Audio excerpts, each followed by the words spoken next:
You're traveling in another country. You need to communicate something important, maybe about your health condition, and boom, you have no Wi-Fi. What do you do? Today I'm going to show you how you can use Google Translate for the basics, but more importantly, I'll show you how to download languages ahead of time so you can translate even when you don't have an internet connection.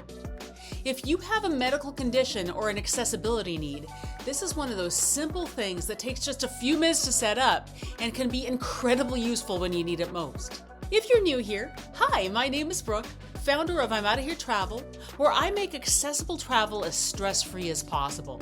Hey, do me a favor. If you like the high-value content that I provide, please like this video and subscribe so that YouTube will suggest it to others who could also benefit from this information. Back to Google Translate. If you're not familiar with the app, it does exactly what it said. It helps you translate from one language to another. Something that I wish I had when I first started traveling internationally over 25 years ago. First thing you need to do, and this goes without saying, is download the app. Once you're done with that, go ahead and open it. If you've never used Translate before, I'll show you some of the basics here. If you're familiar with the basics, feel free to skip ahead. I'll have timestamps in the description box below. This is the screen you get when you first open the app.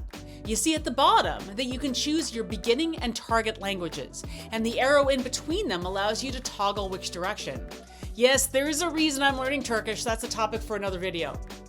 This can be helpful if you want to translate a sign, but a moment later you can switch the other way around to communicate something to someone. It's quick and easy. Of course, you can always type in your text for translation, but you can also use the camera feature, which allows you to translate menus or other documents without having to type the whole thing in. Since my Turkish isn't perfect, I use this all the time at restaurants when I'm in Istanbul. Further, there is a voice translate option. You'll need to make sure that you've given Google Translate permission to use your microphone, but once you do that, you're good to go. This may be one of the most useful features of the app if you need to communicate in a medical setting. The person speaking the foreign language can talk into the microphone, and the translation will magically appear on your screen.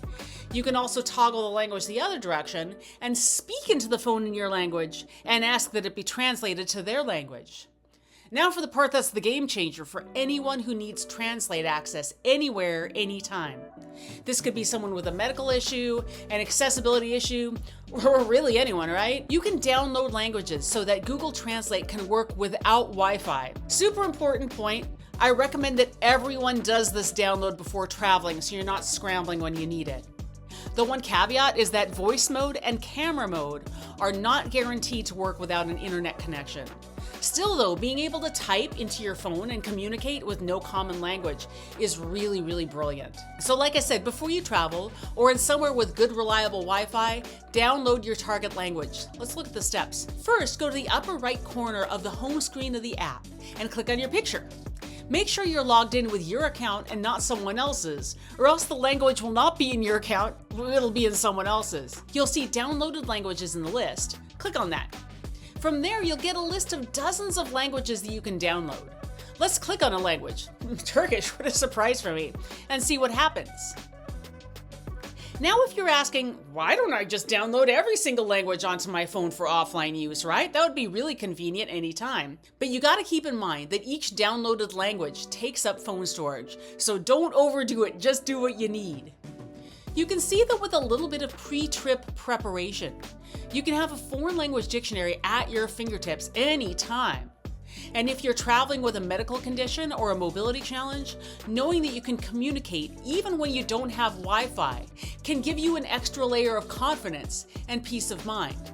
So before your next trip, take a few minutes to download the languages you'll need, and then you'll be ready to translate wherever your travels take you. If you found this information helpful, be sure to subscribe for more practical tips for making travel easier, more accessible, and less stressful. And I will see you in the next video.